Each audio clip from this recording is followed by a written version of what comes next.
ಇನ್ನು ದರ್ಶನ್ ಅಂಡ್ ಗ್ಯಾಂಗ್ನಿಂದ ರೇಣುಕಾಸ್ವಾಮಿ ಹತ್ಯೆ ಪ್ರಕರಣಕ್ಕೆ ಸಂಬಂಧಪಟ್ಟ ಹಾಗೆ ಹೈದರಾಬಾದ್ ಸಿಎಫ್ಎಸ್ಎಲ್ ತಂಡದಿಂದ ಇನ್ನೂ ಕೂಡ ವರದಿ ಬಂದಿಲ್ಲ. ಫಿಸಿಕಲ್ ಮತ್ತು ಆಡಿಯೋ ಅನಾಲಿಸಿಸ್ ರಿಪೋರ್ಟ್ ಇನ್ನೂ ಕೂಡ ಬಾಕಿನೇ ಇದೆ. ಹೈದರಾಬಾದಿಂದ ಬರಬೇಕಾಗಿರೋದು ಈ ಎರಡು ವರದಿಗಾಗಿ ಸದ್ಯ ತನಿಖಾಧಿಕಾರಿಗಳು ಇನ್ನು ಕಾಯ್ತಾ ಇದ್ದಾರೆ. ಚಾರ್ಜ್ ಶೀಟ್ ಅನ್ನ ರೆಡಿ ಮಾಡಿ ಈ ವರದಿಗೆ ಕಾಯ್ತಾ ಇದ್ದಾರೆ. ಡೀಟೇಲ್ಸ್ ಕೊಡ್ತಾರೆ ಈ ಬಗ್ಗೆ ಪ್ರಜ್ವಲ್ ಲೈವ್ ನಲ್ಲಿ ಜಾಯ್ನ್ ಆಗ್ತಾ ಇದ್ದಾರೆ. ಪ್ರಜ್ವಲ್, ಈಗ ಫಿಸಿಕಲ್ ಮತ್ತೆ ಆಡಿಯೋ ಅನಾಲಿಸಿಸ್ ರಿಪೋರ್ಟ್ ಪೊಲೀಸರ ಕೈ ಸೇರಿಲ್ಲ, ಉಳಿದೆಲ್ಲವೂ ಸಿದ್ಧವಿದೆ. ಇದೊಂದೇ ರಿಪೋರ್ಟ್ಗಾಗಿ ಪೊಲೀಸರು ಕಾದಿರೋದ ಚಾರ್ಜ್ ಶೀಟ್ ಸಲ್ಲಿಕೆಗೆ. ಮತ್ತೆ ಈ ರಿಪೋರ್ಟ್ನ ಮಹತ್ವ ಏನು? ವಿಜಯ್, ರೇಣುಕಾಸ್ವಾಮಿ ಹತ್ಯೆ ಪ್ರಕರಣಕ್ಕೆ ಸಂಬಂಧಪಟ್ಟಂತೆ ಈಗಾಗಲೇ ಪೊಲೀಸರಿಗೆ ಸಾಕಷ್ಟು ವರದಿಗಳು ಕೈ ಸೇರಿರುವಂಥದ್ದು. ಅದರಲ್ಲಿ ಮುಖ್ಯವಾಗಿ ಹೈದರಾಬಾದ್ನಿಂದ ಸಿಎಫ್ಎಸ್ಎಲ್ ಏನಿದೆ ಅದರ ಒಂದು ವರದಿ ಕೈ ಸೇರಬೇಕಾಗಿರುವಂಥದ್ದು ಇನ್ನೂ ಕೂಡ ಸೇರಿಲ್ಲ. ಅದರಲ್ಲಿ ಸಾಕಷ್ಟು ವರದಿಗಳು ಬರಬೇಕಾಗಿದೆ. ಆ ಒಂದು ನಿಟ್ಟಿನಲ್ಲಿ ಈಗಾಗಲೇ ತನಿಖಾಧಿಕಾರಿಗಳು ಕೂಡ ಹೈದರಾಬಾದ್ಗೆ ತೆರಳಿ ಅದರ ಮಾಹಿತಿಯನ್ನು ಪಡೆಯುವಂಥ ಒಂದು ಕೆಲಸವನ್ನ ಮಾಡ್ತಾ ಇದ್ದಾರೆ. ಈ ವಾರದಲ್ಲಿಯೇ ಆ ಒಂದು ವರದಿ ಏನಿದೆ ಅದು ಪೊಲೀಸರು ಕೂಡ ಲಭ್ಯವಾಗುತ್ತೆ. ಅನಂತರದಲ್ಲಿ ಮತ್ತೆ ಅದನ್ನು ಚಾರ್ಜ್ ಶೀಟ್ಗೆ ಸೇರಿಸುವಂತ ಒಂದು ಕೆಲಸವನ್ನ ಕೂಡ ಮಾಡ್ತಾ ಹೋಗ್ತಾರೆ. ಈಗಾಗಲೇ ಅದರಲ್ಲಿ ಪ್ರಮುಖವಾಗಿ ನಾವು ಗಮನಿಸ್ತಾ ಹೋದ್ರೆ ಎರಡು ವರದಿಗಳು ಬರಬೇಕಾಗಿದೆ ಅನ್ನುವಂಥ ಒಂದು ಮಾಹಿತಿ ಏನಿದೆ ಅದು ಲಭ್ಯವಾಗ್ತಾ ಇರುವಂಥದ್ದು. ಅದರಲ್ಲಿ ಮುಖ್ಯವಾಗಿ ಬೆಂಗಳೂರಿನಲ್ಲೂ ಕೂಡ ಬೆಂಗಳೂರಿನ FSL ನಿಂದಲೂ ಕೂಡ ಕೆಲವೊಂದಿಷ್ಟು ವರದಿಗಳು ಬರಬೇಕಾಗುತ್ತೆ.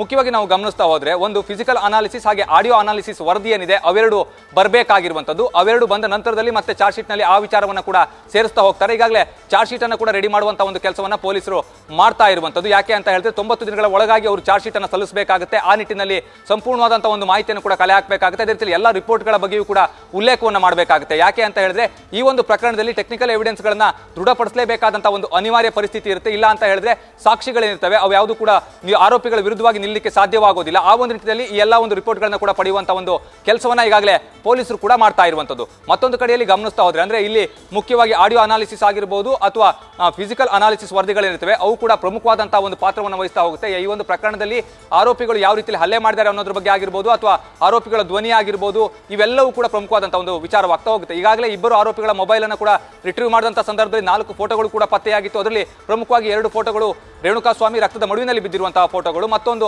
ಆರೋಪಿಗಳಿಗೆ ಕೈ ಮುಗಿತಾ ಇರುವಂತಹ ಒಂದು ಫೋಟೋ ಕೂಡ ರಿಟ್ರೀವ್ ಮಾಡುವಂತಹ ಒಂದು ಕೆಲಸವನ್ನ ಮಾಡಿದ್ರು. ಇವೆಲ್ಲವೂ ಕೂಡ ಅಂದ್ರೆ ಯಾವುದೇ ಒಂದು ಕ್ರೈಮ್ ಆದಂತಹ ಸಂದರ್ಭದಲ್ಲಿ ಈ ರೀತಿಯ ಸಾಕ್ಷಿಗಳೇನಿರ್ತವೆ ಇವು ಆರೋಪಿಗಳ ವಿರುದ್ಧವಾಗಿ ಅಂದ್ರೆ ಇವರು ಯಾವ ರೀತಿಯಲ್ಲಿ ಕೃತ್ಯದಲ್ಲಿ ಭಾಗಿಯಾಗಿದ್ರು ಅನ್ನೋದನ್ನ ನ್ಯಾಯಾಲಯದಲ್ಲಿ ಸಾಬೀತುಪಡಿಸಲಿಕ್ಕೆ ಪೊಲೀಸರಿಗೆ ಈ ರೀತಿಯ ಸಾಕ್ಷಿಗಳು ಪ್ರಮುಖವಾಗ್ತಾ ಹೋಗುತ್ತೆ. ಆ ನಿಟ್ಟಿನಲ್ಲಿ ಈಗಾಗಲೇ ಎಲ್ಲಾ ರೀತಿಯ ವರದಿಗಳನ್ನ ಕೂಡ ಪಡೆಯುವಂತಹ ಒಂದು ಕೆಲಸವನ್ನ ಪೊಲೀಸರು ಕೂಡ ಮಾಡ್ತಾ ಇರುವಂತದ್ದು. ಇನ್ನು ಬರಬೇಕಾಗಿರುವಂತಹ ವರದಿಯನ್ನು ಕೂಡ ಪಡೆಯಲಿಕ್ಕೆ ಈಗಾಗಲೇ ಮನವಿಯನ್ನು ಕೂಡ ಮಾಡಿದರೆ ಈ ವಾರದ ಅಂತ್ಯದೊಳಗೆ ಆ ವರದಿಯು ಕೂಡ ಅಂದ್ರೆ ಹೈದರಾಬಾದ್ನಿಂದಲೂ ಕೂಡ ವರದಿ ಬರುತ್ತೆ.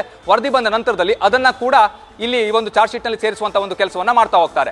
ಮತ್ತೊಂದು ಕಡೆಯಲ್ಲಿ ಗಮನಿಸಿದ್ರೆ ಈಗಾಗಲೇ PWD ಇಲಾಖೆಯು ಕೂಡ ಒಂದು ವರದಿಯನ್ನ ಕೇಳಿದ್ರು. ಅಂದ್ರೆ ಪೊಲೀಸರು ಯಾವ ರೀತಿಯಲ್ಲಿ ಈ ಒಂದು ಶೆಡ್ ನ ನಕ್ಷೆಯನ್ನ ಕೊಡಿ, ಆ ಶೆಡ್ ಯಾವ ರೀತಿಯಲ್ಲಿ ಇದೆ, ಅದ್ರ ಪೂರ್ವ ಉತ್ತರ ಅಥವಾ ದಕ್ಷಿಣ ಪಶ್ಚಿಮ ಇವೆಲ್ಲ ಏನಿರ್ತವೆ ಈ ಒಂದು ದಿಕ್ಕುಗಳ ಸಂಪೂರ್ಣವಾದಂತಹ ಒಂದು ಮಾಹಿತಿಯನ್ನ ಕೊಡಿ ಅನ್ನೋದ್ರ ಬಗ್ಗೆ ಕೂಡ ಅವರು ಒಂದು ವಿಚಾರವನ್ನ ತಿಳಿಸಿದ್ರು. ಆ ಒಂದು ನಿಟ್ಟಿನಲ್ಲಿ ಆ ಎಲ್ಲ ಒಂದು ವರದಿಗಳನ್ನ ಕೂಡ ಪಡೆಯುವಂತಹ ಒಂದು ಕೆಲಸವನ್ನು ಈಗಾಗಲೇ ಮಾಡಿದ್ರೆ PWD ಇಲಾಖೆ ಕೊಟ್ಟಂತ ವರದಿ ಏನಿದೆ ಅದು ಕೂಡ ಈಗಾಗಲೇ ಪೊಲೀಸರ ಕೈ ಸೇರಿರುವಂತದ್ದು. ಅಂದ್ರೆ ರೇಣುಕಾಸ್ವಾಮಿ ಹತ್ಯೆ ಆದಂತಹ ಸಂದರ್ಭದಲ್ಲಿ ಯಾವ ರೀತಿಯಲ್ಲಿ ಅಂದ್ರೆ ಒಂದು ಕ್ರೈಮ್ ಸೀನ್ ಏನಿರುತ್ತೆ ಆ ಒಂದು ಕ್ರೈಮ್ ಸೀನ್ ಸಂಬಂಧಪಟ್ಟಂತೆ ಪೊಲೀಸರು ಕೂಡ ಒಂದು ರಿಪೋರ್ಟ್ ಅನ್ನು ಕೊಟ್ಟಿದ್ರು. ಅದಕ್ಕೆ ಸಂಬಂಧಪಟ್ಟಂತೆ ಅಂದ್ರೆ ಈಗ ಫಾರ್ ಎಕ್ಸಾಂಪಲ್ ಆರೋಪಿಗಳು ಎಲ್ಲಿ ನಿಂತಿದ್ರು ಅನ್ನೋದ್ರ ಬಗ್ಗೆ ಅದಕ್ಕೆ ಸಂಬಂಧಪಟ್ಟಂತೆ ದಿಕ್ಕು, ರೇಣುಕಾಸ್ವಾಮಿ ಮೃತದೇಹ ಬಿದ್ದಿದ್ದಂತ ದಿಕ್ಕು ಯಾವ ಕಡೆಗಿತ್ತು, ಆಮೇಲೆ ಆರೋಪಿಗಳು ಯಾವ ಕಡೆಗೆ ಹೋಗಿದ್ದಾರೆ ಆ ದಿಕ್ಕಾಗಿರ್ಬೋದು ಅವೆಲ್ಲದರ ಬಗ್ಗೆ ಕೂಡ ಸಂಪೂರ್ಣವಾದಂತಹ ಒಂದು ಮಾಹಿತಿಯನ್ನು ಕೊಡುವಂತೆ ಒಂದು ಮನವಿಯನ್ನ ಮಾಡಿದ್ರು. ಆ ಒಂದು ನಿಟ್ಟಿನಲ್ಲಿ ಈಗಾಗಲೇ PWD ಇಲಾಖೆಯ ಅಧಿಕಾರಿಗಳು ಕೂಡ ಆ ಒಂದು ವರದಿಯನ್ನು ಕೊಟ್ಟಿರುವಂತದ್ದು. ಅದು ಕೂಡ ಈಗಾಗಲೇ ಪೊಲೀಸರ ಕೈ ಸೇರಿದೆ. ಆ ಒಂದು ವರದಿಗಳ ಆಧಾರದ ಮೇಲೆಯೂ ಕೂಡ ಪೊಲೀಸರು ಚಾರ್ಜ್ ಶೀಟ್ ಅನ್ನು ರೆಡಿ ಮಾಡ್ತಾ ಇರುವಂತದ್ದು. ಅಂದ್ರೆ ಆ ವರದಿಯನ್ನು ಕೂಡ ಸೇರಿಸಿ ಅಲ್ಲಿ ಚಾರ್ಜ್ ಶೀಟ್ ಅನ್ನು ರೆಡಿ ಮಾಡುವಂತ ಒಂದು ಕೆಲಸವನ್ನ ಮಾಡ್ತಾರೆ. ಅಂದ್ರೆ ಆರೋಪಿಗಳು ಯಾವುದೇ ಕಾರಣಕ್ಕೂ ಕೂಡ ಈ ಒಂದು ಪ್ರಕರಣದಲ್ಲಿ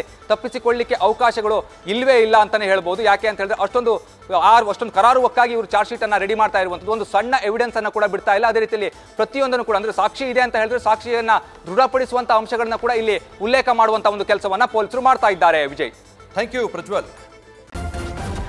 ನ್ಯೂಸ್ ಫಸ್ಟ್ ನಿರ್ಭೀತಿಯಿಂದ ನಿಮ್ಮ ಪರವಾಗಿ.